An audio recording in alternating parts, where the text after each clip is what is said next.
সামনে লক্ষ্মী পুজো, তো মায়ের কাছে বকাঝকা খেয়ে আমাকে শুরু করতে হলো সামনের এই সিংহদুয়ারটাকে একটা নতুন লুকে পরিণত করার চ্যালেঞ্জ। ইয়েস, হাই, আমি নীল। আমি চ্যালেঞ্জ নিয়েছি সামনের এই সিংহদুয়ারটাকে ইন্ডিয়ান অ্যাস্থেটিক স্টেয়ারে পরিণত করা। তো ফার্স্টেই এই সিঁড়িটাকে ঘষে মেজে সুন্দরভাবে শ্যাওলা ঠেওলা উঠিয়ে আমি পরিষ্কার করে নিলাম। তারপরে দুটো রং এনেছিলাম, একটা লাল আর একটা সাদা। ভেবেছিলাম হয় সাদাতে রাখবো আর না হলে লালেতে রাখবো, কিন্তু তারপরে ভাবলাম যেহেতু পুজোর ব্যাপার, তো তাই জন্য দুটো রঙই কম্বিনেশন করে রাখলে খুবই ভালো লাগবে। তো ফার্স্টে আমি হোয়াইট দিয়ে বেস কালারটা করে নিলাম, আর এটা ফার্স্ট কোট অ্যান্ড দেন এটা সেকেন্ড কোট। তারপরে আমি আস্তে আস্তে লাইন টেনে নিচ্ছিলাম দুটো পাশে, যে সেখানে রেড কালারটা কতটা লাগবে।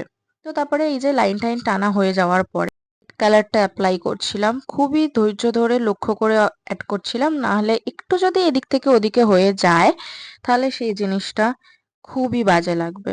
কিন্তু এরকম ভাবতে ভাবতেই হঠাৎ করে একটা অকাজ হয়ে গেছিল, কিন্তু সেটাকে আমি মেকআপ করে নিয়েছিলাম। দেখো এখনই কতটা সুন্দর লাগছে, আমি তো বেশি নজর দিয়েছিলাম এটা করার পর।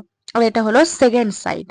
তো সেকেন্ড সাইডটা যখন করছিলাম আমি ওয়েটই করছিলাম, আর সেই মধ্যেই মা এসে বলল যে ঠিক আছে আমি একটু তোর ভিডিও করে দিই। তো আমার বেশ ভালো লাগছিল, তো তাই জন্য মাকে বললাম ঠিক আছে তুমি করো।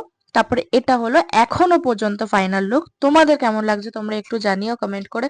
আমার তো দারুণ লাগছে। আর এই হলো হাতের অবস্থা। চলো টাটা।